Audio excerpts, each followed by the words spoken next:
दो slide share कर रहे हैं हम लोग, तो हम लोग स्टार्ट करेंगे। आज स्टार्ट हम लोग जो कर रहे हैं वो करने जा रहे हैं क्रोमोसोमल थ्योरी ऑफ इनहेरिटेंस से। तो एक बार फिर से सुन लो, क्रोमोसोमल थ्योरी ऑफ इनहेरिटेंस क्या कहती है। मैं स्लाइड शेयर कर देती हूँ क्रोमोसोमल थ्योरी के लिए।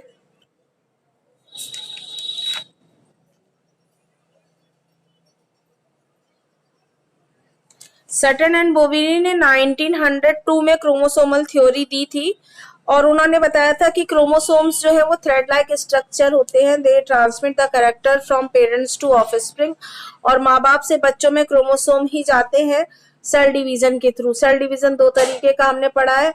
बॉडी सेल्स में, सोमेटिक सेल्स में जो होता है that is known as mitosis, जिससे हमारी ग्रोथ होती है, हम बड़े होते हैं। और माइटोसिस में एक पेरेंट सेल से दो डॉटर सेल बनती हैं और क्रोमोसोम नंबर रिमेन सेम। अगर पेरेंट सेल में 10 क्रोमोसोम है तो दोनों डॉटर सेल्स में भी 10-10 क्रोमोसोम होंगे। चाहे मियोसिस हो तब भी क्रोमोसोम ही जाता है नेक्स्ट जनरेशन बनाने के लिए। मियोसिस रिडक्शन डिवीजन को बोलते हैं, जिसमें एक पेरेंट सेल से 4 डॉटर सेल्स बनती हैं और क्रोमोसोम नंबर बिकम्स हाफ, आधा हो जाता है। अगर पेरेंट सेल में 10 क्रोमोसोम है तो जो डॉटर सेल्स बनेंगी चारों में 5-5-5-5 होंगे क्रोमोसोम।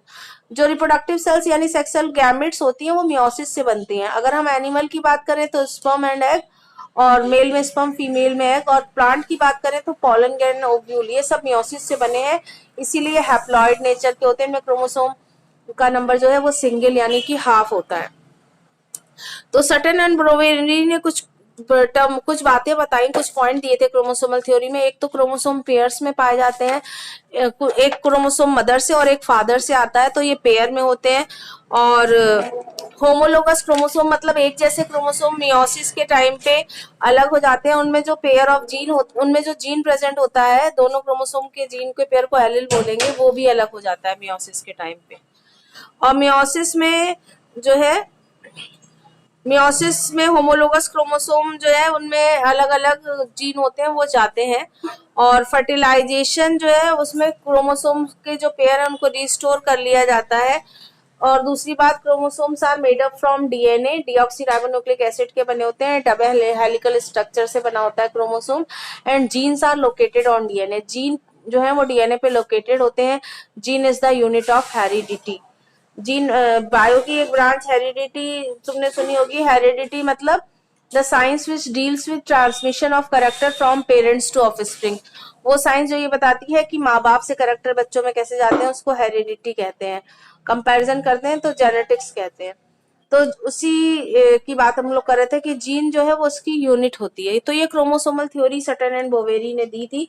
क्रोमा मीन्स कलर्ड और सोमा मीन्स बॉडी, क्योंकि उन्होंने जो माइक्रोस्कोप में देखी तो उन्हें कलर्ड स्ट्रक्चर दिखाई दिए थे, इसलिए उन्होंने उसका नाम क्रोमोसोम दिया, क्योंकि वो कलर्ड बॉडीज दिखाई दी थी।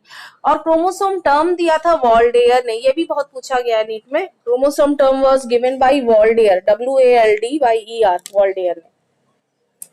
ठीक है, तो एनसीईआरटी में भी आप देख सकते हैं कि मियोसिस के दौरान जो है वो क्रोमोसोम जो है उनमें वेरिएशन आते हैं, क्योंकि क्रॉसिंग ओवर होता है। क्रॉसिंग ओवर प्रोफेज में, एक प्रोफेज आपने पढ़ी है मियोसिस की, प्रोफेज 1 और प्रोफेज 2 पढ़ रखी है।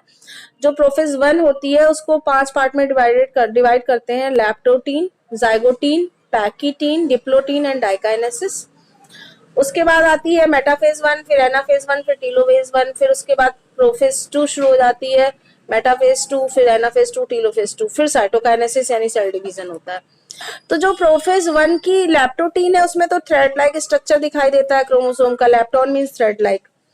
जाइगोटीन में क्रोमोसोम पेयर में आ जाते हैं, और पैकीटीन में इनमें क्रॉसिंग ओवर होता है, यानी एक दूसरे पे चढ़ जाते हैं क्रोमोसोम, और अलग होते समय एक क्रोमोसोम का कुछ पार्ट दूसरे से जुड़ा रह सकता है, मतलब एक दूसरे से एक्सचेंज कर सकते हैं वो अपनी कुछ पोर्शन को। और जिस पॉइंट पे ये काटते हैं क्रॉसिंग ओवर में, उस पॉइंट को क्याजमेटा बोलते हैं। तो ये फायदा है इसका, क्योंकि क्रोमोसोम में जब क्रॉसिंग ओवर होता है तो वेरिएशन आते हैं। ठीक है ना। फिर डिप्लोटीन में ये अलग अलग दिखने लगते हैं सेगमेंट्स, और डाइकाइनेसिस जो है वो लेट प्रोफेज की तरह होती है, न्यूक्लियर मेम्ब्रेन डिसअपियर हो जाती है, न्यूक्लियोलस गायब हो जाती है। फिर मेटाफेज में तो आपको पता ही है कि स्पिंडल फाइबर वगैरह बनते हैं। तो ये क्रोमोसोमल थ्योरी में उन्होंने इसका जिक्र किया है मियोसिस का। उसके बाद अगर हम नेक्स्ट टॉपिक देखें तो क्रोमोसोम और जीन में क्या फर्क है। जीन जो है वो भी पेयर में होते हैं और क्रोमोसोम भी पेयर में होते हैं, ये तो दोनों में सिमिलैरिटी है, ठीक है ना। और गैमेट फॉर्मेशन के समय जो है जीन और क्रोमोसोम अलग अलग होते हैं। और तो ये स्क्रीन पे जो स्लाइड है इसको रीड करो तुम रक्षित, पहले इसको रीड करो क्रोमोसोमल थ्योरी को।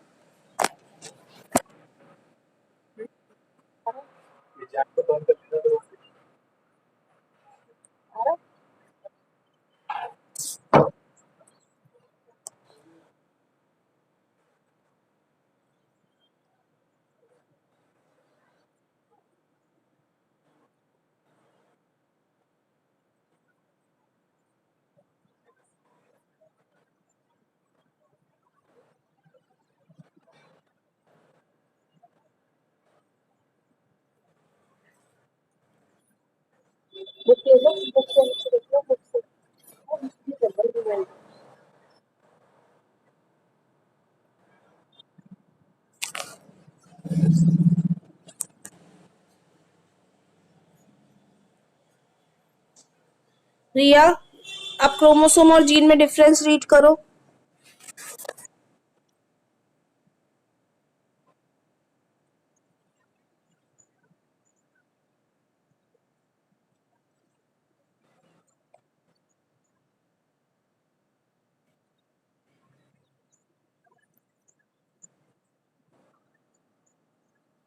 बुक से देख लो ना, नहीं आ रहा है बुक निकाल।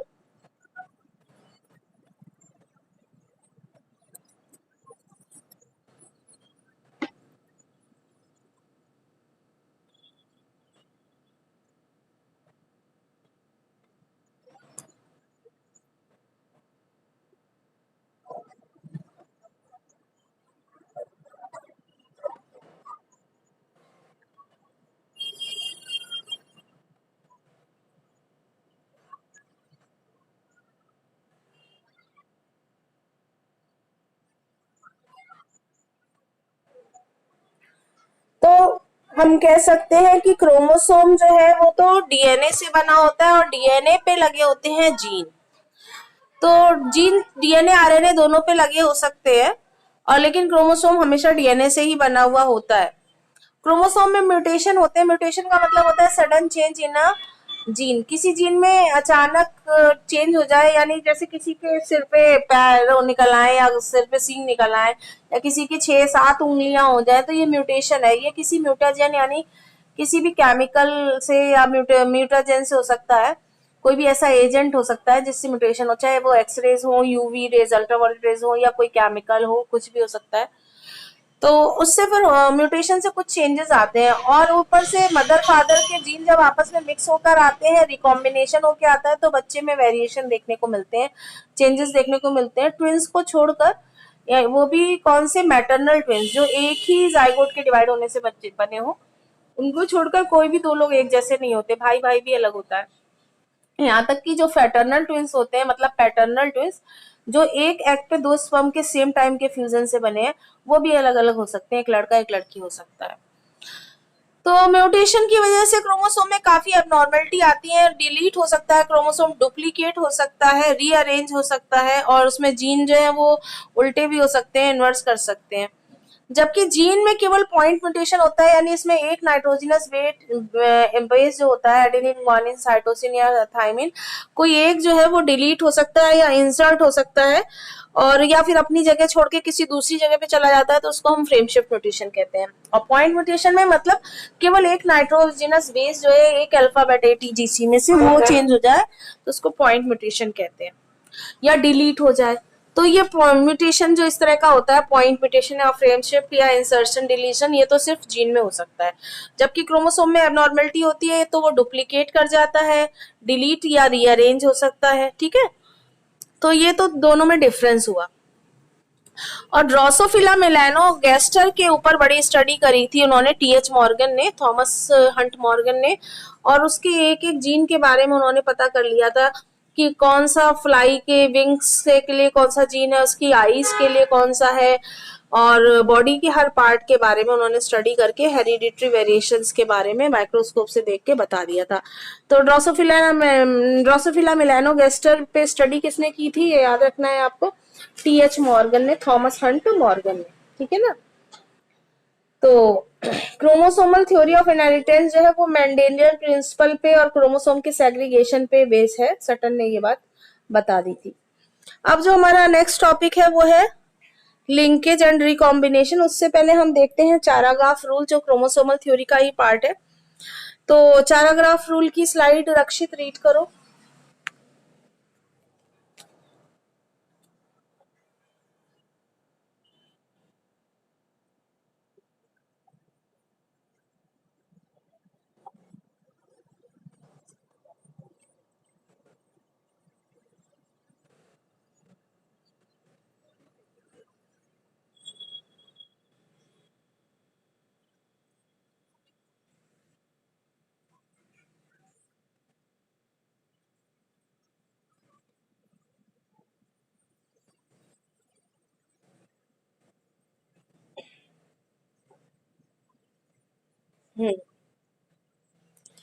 चलो कोई बात नहीं, मैं बता देती हूँ।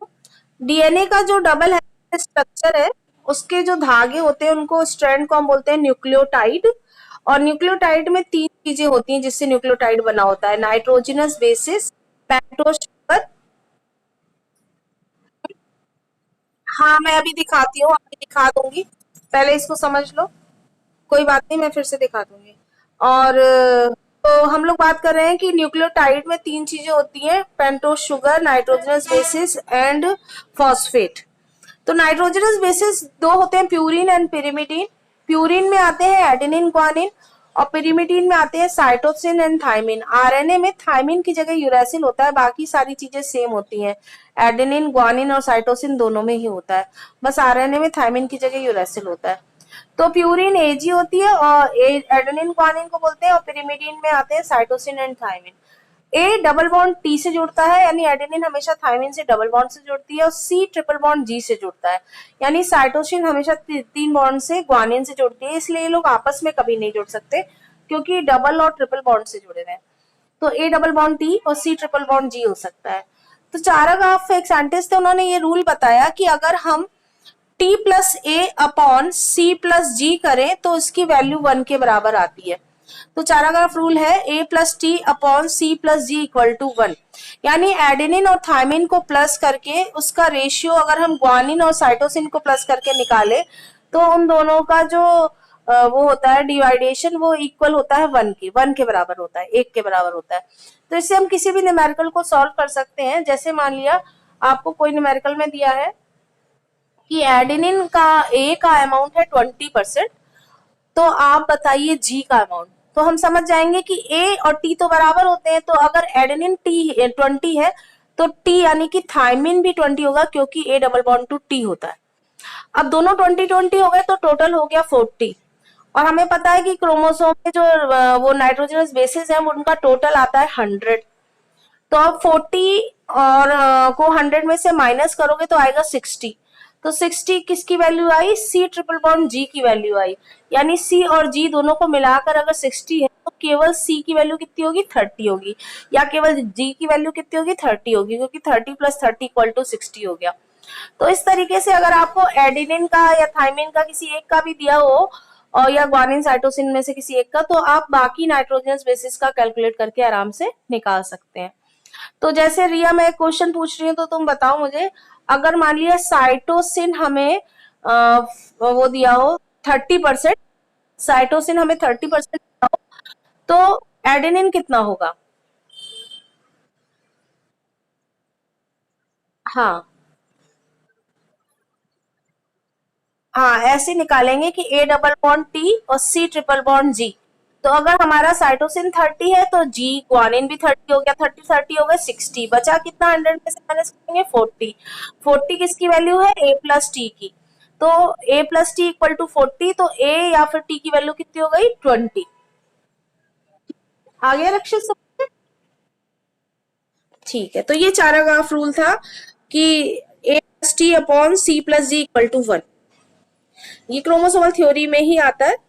तो ये डायग्राम में भी आप देख सकते हो कि ए डबल बॉन्ड टी से जुड़ा हुआ है।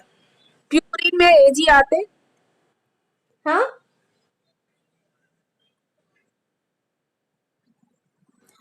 तो ए डबल बॉन्ड टी से और सी ट्रिपल बॉन्ड जी से जुड़ सकते हैं।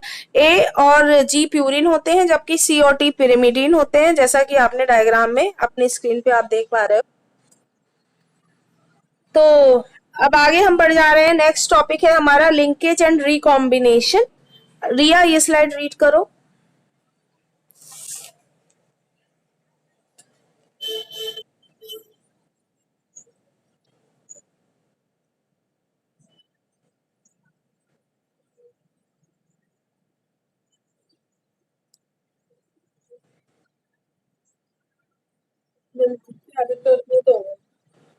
ओके, मैं चेक कर,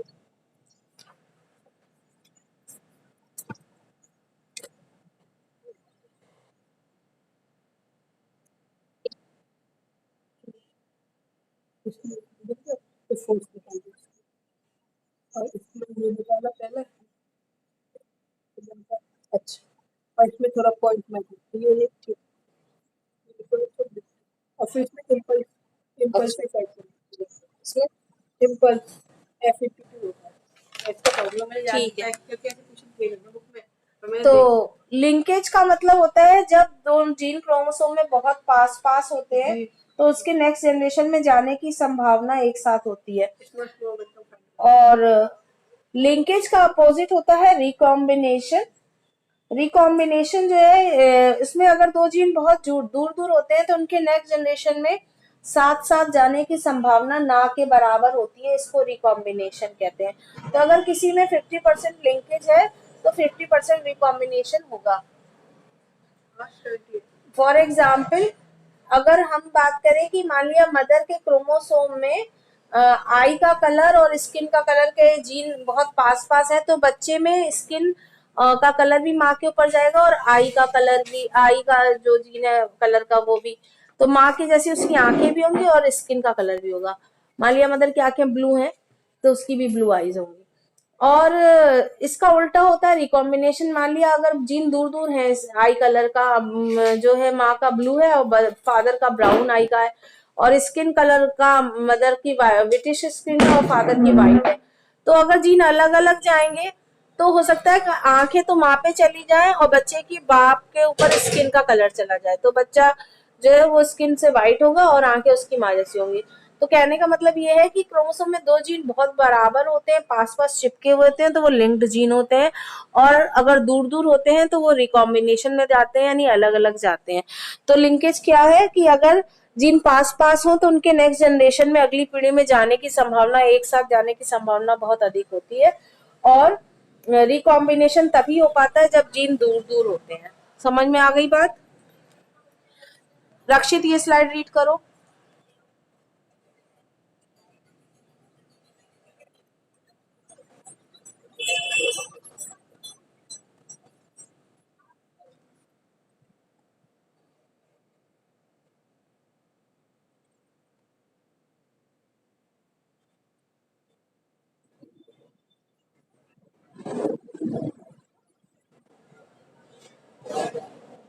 ट्रेट माने कैरेक्टर्स। रिया डिफरेंस पढ़ो दोनों में।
तो कहने का मतलब ये है कि वेरिएशन तभी आएंगे जब क्रॉसिंग ओवर होगा, रिकॉम्बिनेशन होगा, लिंक्ड जीन होंगे तो साथ में जाएंगे, वेरिएशन चेंजेस आ ही नहीं सकते हैं। और एक बात ये भी है कि एज बढ़ने के साथ साथ लिंकेज कम होती जाती है और क्रॉसिंग ओवर जो है वो बढ़ती चली जाती है। तो ये था लिंकेज और क्रॉसिंग ओवर। अब जो हमारा नेक्स्ट टॉपिक है वो है सेक्स डिटर्मिनेशन, यानी कि माँ बाप से करेक्टर जो बच्चों में जाते हैं वो उसके बारे में बात कर रहे थे। तो सेक्स डिटर्मिनेशन का मतलब है हम we have 23 pair of chromosome, सभी ह्यूमन चाहे इंग्लैंड का, अमेरिका, इंडिया कहीं का भी हो, 23 पेयर क्रोमोसोम होते हैं, जिसमें 22 तो ऑटोसोम होते हैं जो हमारी बॉडी बनाते हैं, वो सभी में एक्स एक्स होते हैं, चाहे मेल हो या फीमेल हो। लेकिन 23rd वाला जो पेयर होता है उसे हम बोलते हैं सेक्स क्रोमोसोम, वो मेल में तो होता है एक्स वाई और फीमेल में होता है एक्स एक्स। जब मेल का एक्स फीमेल के एक्स से मिलता है तो गर्ल चाइल्ड डॉटर होती है, और वाई से मिलता है तो बॉय यानी कि सन होता है। तो ये हमारा ह्यूमन का सेक्स डिटर्मिनेशन है। हम लोग ग्रास ऊपर और यानी कि इंसेक्ट्स में और बर्ड्स में भी देखेंगे अभी सेक्स डिटर्मिनेशन। रक्षित ये स्लाइड रीड करो।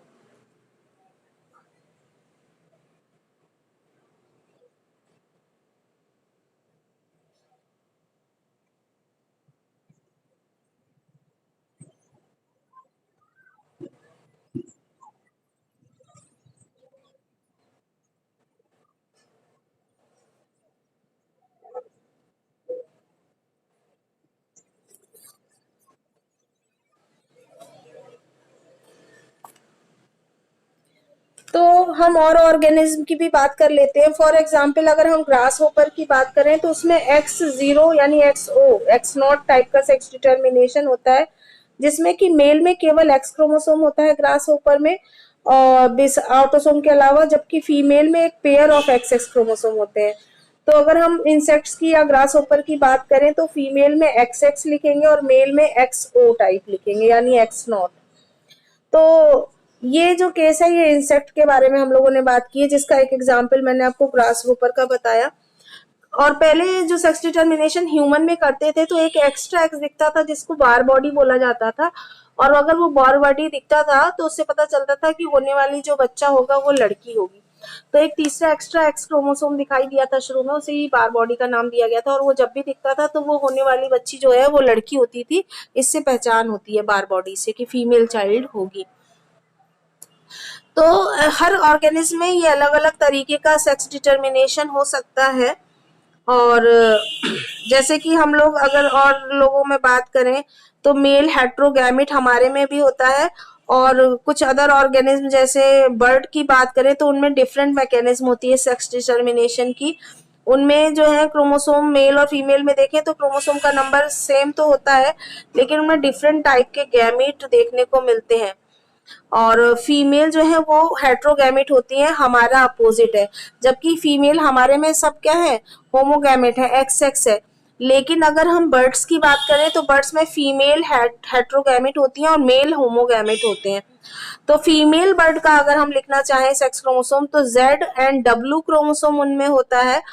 तो फीमेल में एक Z और एक W क्रोमोसोम होता है, जबकि मेल में Z दो क्रोमोसोम एक पेयर में होते हैं। तो क्या हुआ बर्ड का, यानी कि अगर हम देखें तो उसका क्या दिखेगा क्रोमोसोम का, फीमेल ZW एंड मेल जो है ZZ।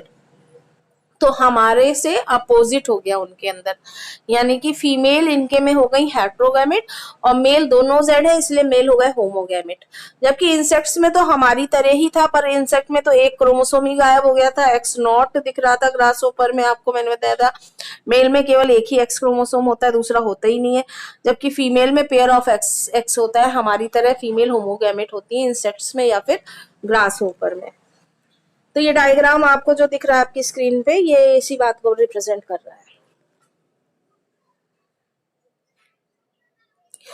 ये दूसरा जो मैंने अभी अभी बताया कि फीमेल जो है हमारे अंदर सेक्स क्रोमोसोम फीमेल में 23rd वाला एक्स एक्स होता है और मेल में एक्स वाई होता है।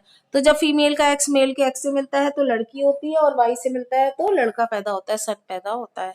ये डायग्राम में चेक क्रॉस करके इसको दिखाया गया है।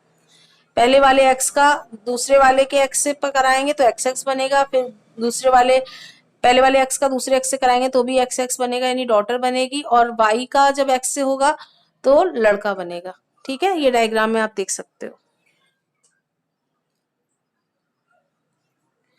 तो ठीक है, आज की क्लास इतनी ही करनी है, इसके आगे हम लोग कल कंटिन्यू करेंगे। ठीक है बेटा।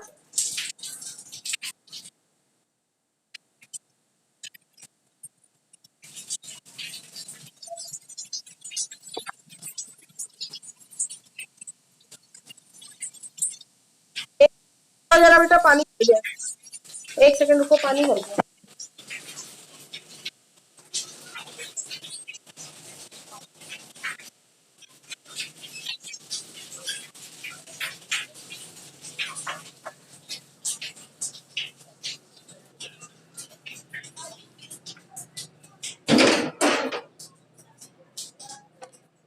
हाँ, अब बोलो क्या कह रही हो।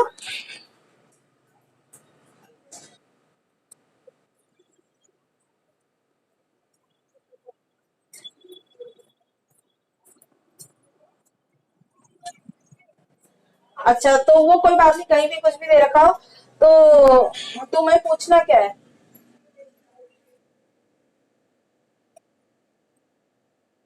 ये इसका मतलब ये है कि जो प्रोकैरियोटिक सेल होती है, उनके डीएनए से हम सर्च कर सकते हैं कोई भी बीमारी, जीन या जीन की स्टडी करनी हो।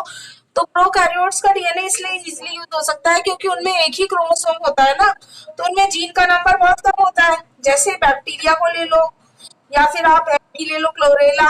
यूनिसेलुलर ऑर्गेनिज्म में कोई भी चीज स्टडी करना आसान है, रिसर्च करना, क्योंकि उनमें एक ही क्रोमोसोम होता है और ज्यादा कॉम्प्लिकेटेड नहीं होता है। ह्यूमन में नहीं कर पाएंगे क्योंकि ह्यूमन में तो मिलियन ऑफ जीन्स है, तो एक जीन को स्टडी करना, उसे ट्रेस करना बड़ा मुश्किल है, ये मतलब है इसका।